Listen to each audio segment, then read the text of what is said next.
Hai, Assalamualaikum warahmatullahi wabarakatuh. Nama aku Rizky Alitia dan ini adalah video pertama aku di YouTube. Dan di video pertama kali ini aku akan membawakan kasus dari negara Prancis di mana ada dua orang kakak beradik yang membunuh ibu dan anak dari keluarga terkaya di Prancis pada masanya dan bahkan menjadi berita yang paling mengemparkan di Prancis pada abad ke-20. Oke, gimana cerita selengkapnya? Stay tune. Dua kakak beradik ini bernama Christine Papin dan juga Lea Papin, di mana mereka berdua juga terlahir dari keluarga yang bermasalah, di mana ayahnya bernama Gustave Papin dan juga ibunya yang bernama Clemence. Jadi keluarga kecil ini hidup di kota Le Mans. Kenapa aku bilang keluarga ini dari awal memang bermasalah? Karena si Clemence, which is ibunya Papin sister, ini sebelum menikah dengan ayahnya diisukan berselingkuh dengan bosnya sendiri. Jadi emang dari awal mereka mau nikah itu tuh udah ada isu-isu yang beredar bahwa si Clemence atau ibunya Papin ini ada skandal sama bosnya sendiri. Pada awalnya sebelum nikah, sebenarnya si Gustave ini nggak percaya kalau istrinya ini berselingkuh sama bosnya sendiri.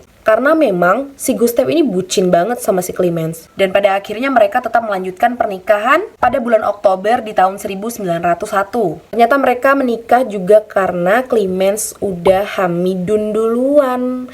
Udah hamil 5 bulan. Dan setelah beberapa lama mereka menikah, barulah si Gustave ini yakin kalau istrinya berselingkuh dengan bosnya sendiri karena memang gerak-geriknya yang mungkin mencurigakan. Tapi lagi-lagi si Gustave karena bucin gak ambil pusing soal itu. Dan gak lama kemudian lahirlah anak pertama mereka yang bernama Emilia Papin pada bulan Februari di tahun 1902. Seperti yang aku tadi bilang di awal, mereka ini kan udah ada masalah karena si istrinya diisukan berselingkuh dengan bosnya. Jadi sang ayah Gustave ngide untuk keluar daerah supaya isu-isu mereka itu gak bikin istrinya itu jadi stres. Kalau memang isunya gak bener, mereka mending pindah aja. Jadi dia bilang sama istrinya, yang ayo kita pindah yuk ke kota lain gitu, biar kamu tuh juga nggak stres dengan isu-isu yang nggak bener ini. Karena di situ memang Gustave masih berpositif thinking terhadap istrinya, tapi bukan mengiyakan atau menolak dengan secara halus. Clemence ini tiba-tiba bilang gini, pindah, aku nggak mau ya pindah dari sini. Aku tuh udah cinta banget sama kota ini karena ini adalah kota kelahiran aku. Aku nggak mau pindah dari sini, mending aku mati aja daripada aku pindah dari sini. Dia malah bilang kayak gitu, kan mencurigakan banget ya. Tapi lagi-lagi karena si Gustave ini memang udah bucin banget sama Clemence, ya udah dia menuruti kemauan Clemence untuk tetap tinggal di kota Le Mans itu. Dan dari situlah Gustave makin yakin kalau Clemence ada main sama bosnya karena dia stres, dia minum minuman alkohol dan sampai menjadi pecandu alkohol. Hari demi hari mereka lalui dengan baik sampai pada akhirnya Emilia berusia 10 tahun dan tiba-tiba Clemence mengirim Emilia ke panti asuhan karena Gustave, sang ayah, tega anaknya sendiri sampai Emilia harus dikirim ke panti asuhan supaya terhindar dari si ayah. Dan di panti asuhan itu Emilia pun dididik dengan baik dan mengikuti pendidikan untuk menjadi seorang biarawati. Singkat cerita, hari demi hari mereka lalui dan sampai akhirnya Clemence melahirkan anak kedua pada 8 Maret tahun 1905 yang diberi nama Christine Papin. Nah, Christine Papin inilah salah satu pelaku dalam kasus ini. Setelah Christine lahir, mereka nggak yakin bisa mendidik Christine untuk menjadi anak yang baik dan benar. Dan apalagi Christine kan cewek. Takutnya yang ditakutin sama Clemence nanti kalau Christine udah gede juga bakal diperkaos sama ayahnya sendiri. Jadi mereka menitipkan Christine kepada bibinya, adik dari Gustave, dari pihak ayah ya, untuk dirawat di sana. Dan seakan mengikuti jejak sang kakak, Christine juga ingin menjadi seorang biarawati yang membuat Christine dipindahkan ibunya dari si bibi ke panti asuhan supaya nggak jadi biarawati. Karena entah kenapa Clemence itu nggak suka kalau anaknya jadi biarawati. Tapi Christine nggak disatukan sama panti asuhan si Emilia ya, karena memang Clemence takut kalau disatukan sama Emilia nanti Christine jadi biarawati juga. Hari demi hari juga dilewati lagi dan pada akhirnya Clemence melahirkan lagi anak ketiga mereka yang diberi nama Lea Papin dan ini menjadi pelaku nomor 2 di kasus ini. Lea Papin lahir pada tanggal 15 September 1911. Dan lagi-lagi dengan alasan yang sama, Lea dititipkan lagi kepada bibinya, tapi kali ini dari pihak si ibu. Setelah beberapa saat kemudian, ternyata sang paman ini tidak berumur panjang. Pada saat Lea berumur 15 tahun, pamannya meninggal dunia dan Lea harus dipindahkan ke panti asuhan yang sama dengan Christine dengan tujuan agar ya tadi nggak jadi biarawati. Dan dari panti asuhan inilah mereka menjalin kedekatan layaknya kakak adik, tapi banyak juga yang bilang kalau mereka ini deketnya nggak kayak kakak adik gitu loh, kayak nggak normal. Tapi ya namanya juga prasangka orang ya, kita nggak tahu bener apa enggaknya karena di sini nggak dijelasin kalau mereka juga menyukai sesama jenis itu nggak dijelasin. Hari-hari berlalu dan mereka pun tumbuh menjadi anak-anak yang baik, dimana Christine sendiri menjadi anak yang periang, ceria, dan lebih terbuka. Tapi berbeda dengan Lea, Lea menjadi anak yang pemalu, tapi tetap santun dan lembut. Hari, minggu, bulan, dan tahun berlalu, mereka tumbuh dengan baik, dan saat mereka sudah dewasa, nggak mungkin dong mereka tetap tinggal di panti asuhan. Nah, mereka ini cari pekerjaan, dan seringkali mereka menjadi asisten rumah tangga, yang dimintai bantuan untuk beberapa hari saja, jadi nggak tetap. Dan uniknya mereka ini kalau kerja harus bareng-bareng. Kalau ada Christine ya harus ada Lea. Kalau yang kerja hanya salah satu, Christine atau Lea, mereka nggak akan ambil pekerjaan itu. Sampai pada saat tahun 1926, mereka ini keterima kerja sebagai asisten rumah tangga di salah satu keluarga yang paling kaya di Prancis pada masa itu. Mereka bekerja di keluarga Lancelin, di mana tuannya bernama Rene dan nyonya bernama Leonie. Mereka berdua memiliki anak perempuan, di mana anak perempuan yang pertama itu udah menikah dan ikut suaminya, sedangkan anak yang kedua bernama Genevieve masih ikut tinggal bersama mereka. Jadi mereka di rumah itu ada bertiga. Ternyata Tuan Rene adalah pensiunan pengacara yang sangat kaya raya di Prancis. Mereka berdua pun membagi tugas, di mana Christine yang bertugas untuk memasak dan Lea yang bertugas untuk membersihkan rumah. Kakak beradik ini bekerja selama 14 jam dalam sehari dan diberi libur di hari Minggu. Hari demi hari mereka lewati dengan baik, mereka bekerja dengan baik, dan selama bekerja di keluarga ini, mereka ini termasuk orang-orang yang sabar. Karena apa? Karena Nyonya Leonie ini adalah tipe-tipe bos yang kasar dan juga banyak maunya. Seringkali Lea dan Christine dimarahi hanya karena kesalahan-kesalahan kecil, dan gak jarang juga mereka berdua dihina oleh Leonie hanya karena Christine dan Papin dari keluarga yang gak mampu. Padahal selama kerja di keluarga Lancelin, gak pernah neko-neko, sifat mereka bagus-bagus aja kok, kayak orang pada umumnya lah. Sampai pada suatu hari, Nyonya Leonie dinyatakan mengidap depresi berlebihan, dan dari sinilah Nyonya Leonie ini makin sering lagi ngehujat mereka berdua, lebih sering lagi mukulin mereka. Dan saat ini Nyonya Leonie tuh udah gak main mulut lagi. Nyonya Leonie kali ini udah main tangan, dimana Christine dan Lea sering kali dipukulin sama Nyonya Leonie hanya karena ya tadi kesalahan kecil. Kalau dulunya pakai mulut, sekarang tuh udah main tangan gitu. Pokoknya pekerjaan mereka tuh nggak bener di mata Nyonya Leonie. Hari demi hari mereka laluin dengan keadaan yang sama sampai pada saat tragedi ini pun terjadi. Jadi di hari Kamis tanggal 2 Februari tahun 1933, keluarga Lancelin mendapatkan undangan untuk makan malam di salah satu rumah temannya. Saat pagi hari mereka beraktivitas seperti biasa. Tuan Rene pergi untuk melakukan kegiatannya, sedangkan Nyonya Leonie dan juga Genevieve pergi untuk berbelanja lah selayaknya orang kaya ya bunda. Mereka pergi ke salon, belanja-belanja cantik. Sampai di sore hari, pada saat mereka udah pulang belanja dan mereka sampai ke rumah, mereka ini kaget karena rumah mereka dalam keadaan mati lampu. Gimana? Listriknya mati. Udah datang-datang nih, marah lah dia nih kan sama mereka berdua.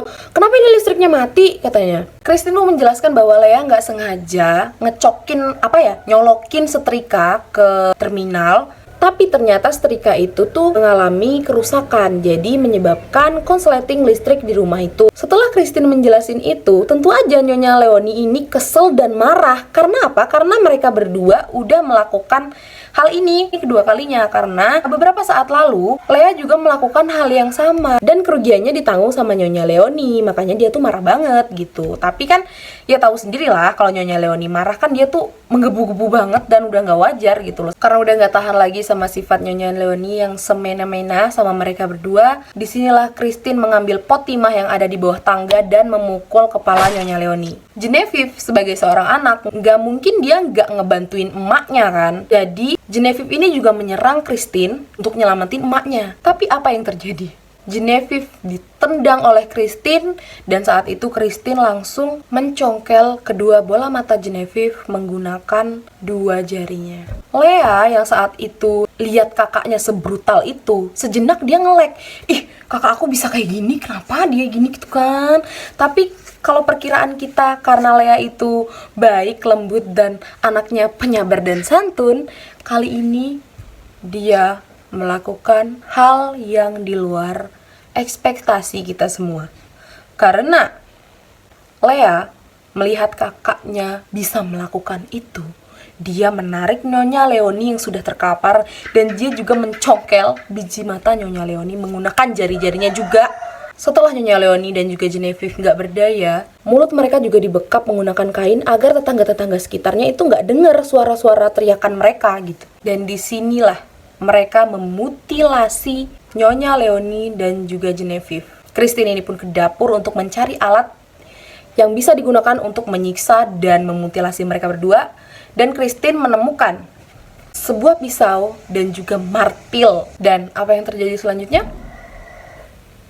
Christine dan Lea dengan sadisnya memutilasi mereka berdua, mukul, menyacah, memenggal, dan memotong-motong tubuh mereka menjadi beberapa bagian. Dan karena mungkin mereka berdua juga sudah lama memendam kebencian sama Genevieve sama Nyonya Leoni juga, mereka mukulin mayat Genevieve dan juga Nyonya Leoni itu bener-bener jadi kayak daging cincang yang halus banget, sampai pastinya udah gak bisa dikenalin lagi gitu. Belum puas dengan menyincang kedua ibu dan anak ini, mereka mengambil darah yang sudah bersimbah dan melumuri tubuh Genevieve dan Nyonya Leoni menggunakan darah mereka sendiri. Itu tuh, aduh gimana ya, untuk ngebayanginnya aja kita tuh ngilu-ngilu gimana gitu. Apalagi mereka yang lihat sendiri, apa nggak ngilu dan nggak gitu. Setelah melakukan hal itu, mereka kembali ke kamar mereka, membuka semua pakaian tanpa satu helai pun, dan melanjutkan tidur tanpa merasa kayak ada sesuatu yang terjadi, kayak angin lewat aja gitu. Tadi nggak terjadi apa-apa gitu. Sampai beberapa saat kemudian, setelah Tuan Rene ini pulang dari kegiatannya, dia ini mampir ke rumah dulu untuk jemput Genevieve sama Nyonya Leoni. Tapi dilihat rumahnya kok udah gelap gitu. Mungkin istri sama anak aku nih udah berangkat duluan kali ya gitu. Jadi berangkatlah Tuan Rene ke tempat yang dimaksud, dan sesampainya di sana dia mencari Genevieve dan juga Nyonya Leoni, kok nggak ada. Ditanyalah sama si menantunya, kebetulan menantunya ada di situ. Mama mertua kamu sama adik ipar kamu mana? Kok nggak kelihatan?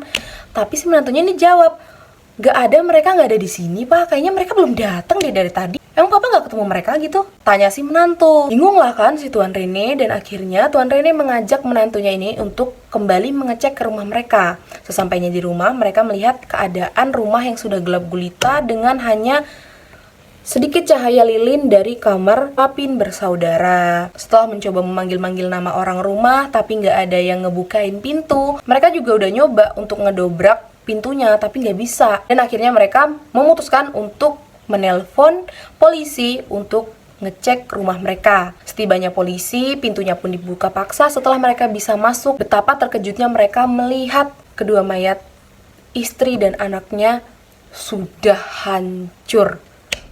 Tapi pada saat ini Tuan Rene itu masih berpikiran positif terhadap Papin Sister ini, karena dia ngiranya ada perampok yang masuk ke rumah, dan dia takutnya Papin Sister juga menjadi salah satu korban mereka gitu. Jadi sebenarnya masih berpikiran positive thinking, sampai pada saat mereka dan polisi ngecek sendiri ke kamar Papin Sister dan menemukan Papin Sister sedang tidur dalam keadaan tidak berbusana, dan juga ada palu martil di sebelahnya. Dan mereka juga melihat Christine dan Lea tidur dengan berpelukan. Setelah kejadian ini, Christine dan Lea dimasukkan ke penjara yang berbeda, dan pada saat diinterogasi juga mereka nggak mengelak, mereka kooperatif dan menjawab dengan sejujur-jujurnya kepada polisi apa yang sudah mereka lakukan terhadap Nyonya Leoni dan juga Genevieve. Karena mereka dimasukkan di penjara yang berbeda, Christine ini mengidap depresi yang berlebihan karena dipisahkan dari sang adik tercinta. Dengan keadaan Christine yang kayak gitu, penjaga pun mempertemukan Christine sama Lea. Dan saat bertemu inilah Christine itu sampai loncat-loncat saking senengnya ketemu sama Lea. Hari-hari pun dilalui mereka di penjara Sampai pada saat bulan Juli tahun 1933, Christine mengalami kejang-kejang karena dia berusaha untuk mencongkel matanya sendiri dan beberapa kali mencoba untuk bunuh diri. Sampai-sampai penjaga juga harus mengenakan jaket yang sangat tebal agar Christine nggak bisa melukai dirinya sendiri gitu. Sampai sidang pun dilaksanakan dan di sini banyak perhatian pada kasus ini. Terlebih lagi kaum intelektual yang berpendapat bahwa kasus ini semata-mata karena kelas yang mencolok antara pelayan dan majikan. Lalu mereka berdua juga dianggap sebagai upaya pemberontakan. Di pengadilan menunjuk 3 dokter untuk melakukan evaluasi terhadap Papin Sister. Apakah benar mereka ini menyukai sesama jenis? Tapi dari hasil evaluasi dokter, mereka ini sehat-sehat aja dan nggak ada kejanggalan pada mereka. Maksudnya mereka juga nggak lesbi gitu loh, nggak ada penyakit mental apapun. Dan dari sini juga banyak yang menyimpulkan bahwa mereka melakukan ini semata-mata hanya karena mereka tuh sakit hati lah, udah direndahin sama majikan mereka sendiri. Kan walaupun ART ya, walaupun orang nggak punya, kalau direndahin juga kan nggak etis dan juga bikin sakit hati banget. Setelah 40 menit berunding, pengadilan memutuskan Christine dijatuhi hukuman mati dan Lea dijatuhi hukuman 10 tahun penjara. Dan di hukuman mati Christine, seharusnya Christine ini mati dengan dipenggal kepalanya. Tapi entah karena apa, hukuman Christine diganti dari hukuman mati menjadi hukuman penjara seumur hidup. Setelah keputusan ini, keadaan Christine semakin memburuk karena Christine dipisahkan dari Lea. Tubuhnya mengalami kekurangan gizi, dia sangat kurus, dan juga di sini Christine mengalami gangguan kejiwaan. Lalu Christine pun dipindahkan ke rumah sakit jiwa. Sementara Lea hanya dipenjara 8 tahun karena selama di penjara dia memiliki perilaku baik lah gitu.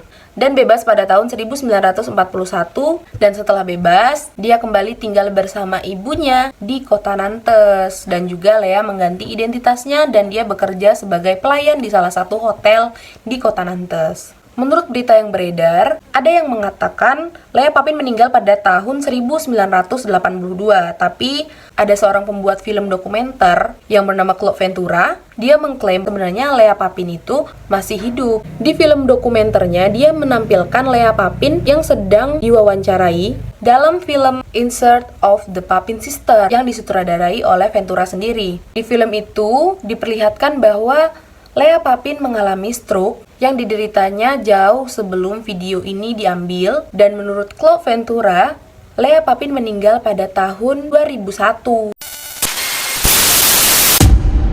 Oke, itu dia tadi kasus 2 orang kakak beradik yang nekat membunuh majikannya sendiri karena merasa sakit hati karena diperlakukan tidak selayaknya manusia. Gimana menurut kalian? Kalian bisa komen di kolom komentar. Dan kalau ada berita yang kurang atau kurang tepat dengan apa yang aku sampaikan, kalian juga bisa komen di bawah. Kalau ada salah kata, ucap, pelakuan, dan juga mimik muka yang gak bagus, aku minta maaf karena manusia gak pernah luput dari dosa. Dan juga kalau kalian suka sama video ini, kalian bisa like, comment, dan subscribe channel ini dan bantu aku menuju 1000 subscriber. Terima kasih yang udah nonton. Aku Rizky Alitia undur diri. Wassalamualaikum warahmatullahi wabarakatuh.